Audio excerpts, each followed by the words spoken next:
ప్రత్యక్ష దైవమైన శ్రీ వెంకటేశ్వర స్వామివారి స్వయాన చెల్లెలుగా కీర్తింపబడుతున్న తిరుపతి తాతయ్యగుంట గంగమ్మకు జరుగుతున్న జాతర మహోత్సవాలలో భాగంగా 3వ రోజు శుక్రవారం భక్తులు తోటి వేషధారణలతో ఆలయానికి విచ్చేసి అమ్మవారిని దర్శించుకుని తమ మొక్కులు చెల్లించుకున్నారు. రాయలసీమలోని అత్యంత ప్రతిష్టాత్మకంగా జరిగే గంగ జాతరలో తిరుపతి తాతయ్యగుంట గంగమ్మ జాతరకు విశేష ప్రాధాన్యత ఉంది. కన్నెపిల్లలపై మోసుతో పాలెగాడు తన కామవాంఛను తీర్చుకునేందుకు ప్రయత్నిస్తూ ఉంటాడు. ఈ నేపథ్యంలోనే గంగమ్మపై కూడా దృష్టి సారిస్తాడు. గంగమ్మ తల్లి వారం రోజుల పాటు వాడికి చిక్కకుండా వివిధ వేషాలు ధరించి తప్పుకొని తిరుగుతుంది. చివరికి వాడి తల నరికి కామాంధుడికి తగిన బుద్ధి చెబుతుంది. ఇందులో భాగంగానే ఈ రోజు భక్తులు తోటి వేషంలో అమ్మవారిని దర్శించుకున్నారు. ఉదయం నుంచి సాయంత్రం వరకు చిన్నపిల్లలు, మహిళలు, వృద్ధులు, యువకులు అధిక సంఖ్యలో విచ్చేసి అమ్మవారిని దర్శించుకున్నారు. ప్రదక్షిణలు చేసి అమ్మవారికి మొక్కులు తీర్చుకున్నారు. కొబ్బరికాయలు కొట్టి కర్పూర నీరాజనాలు సమర్పించారు. నగర ప్రజలతో పాటు పరిసర గ్రామాలకు చెందిన ప్రజలు కూడా అధిక సంఖ్యలో గంగమ్మ దర్శనానికి వస్తూ ఉండడం విశేషం. జరుగుతున్నాయి. మే 6వ తేదీ విస్తృత పొడి స్తంభానికి విశేష అభిషేకం, వడిబాలు కట్టి చాటింపు చేసినారు. ఆ రోజు రాత్రి అభిలాల నుంచి అమ్మవారికి పసుపు కుంకుమ వచ్చింది. దీని తర్వాత బుధవారం నుంచి ఒక్కో రోజు ఒక వేషం వేసుకుంటూ వస్తారు.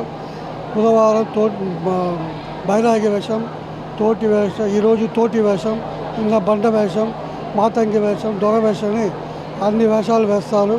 చివరి మంగళవారం మే 13వ తేదీ విశ్వరూప కొడిస్తమానికి మట్టిని విశ్వరూప అమ్మవారు చేసి బుధవారం ఉదయం భక్తులకు అందరూ దర్శనమిచ్చి ఆ మట్టిని భక్తులకు అందరూ పంచుతారు. ఇది జాతర ఆనవాయితీగా ఆ కాలం నుంచి ఇప్పటి వరకు జరుగుతున్నాయి. అదేవిధంగా శనివారం ఆ గోవిందరాజ గుడి నుంచి టీటీడీ వాళ్ళు చాలా వస్తుంది. అమ్మవారు వెంకటేశ్వర స్వామి చెల్లెలు కాబట్టి ఆ వెంకటేశ్వర స్వామి పసుపు కుంకుమ చీర అని పంపిస్తారు. దాన్ని గోవిందరాజ గుడి నుంచి ఊరేగింపుగా తెచ్చి అమ్మవారికి సమర్పణ చేస్తారు. ఈ తర్వాత జాతర విశ్వరూప కొడిస్తంభంతో ముగిస్తుంది.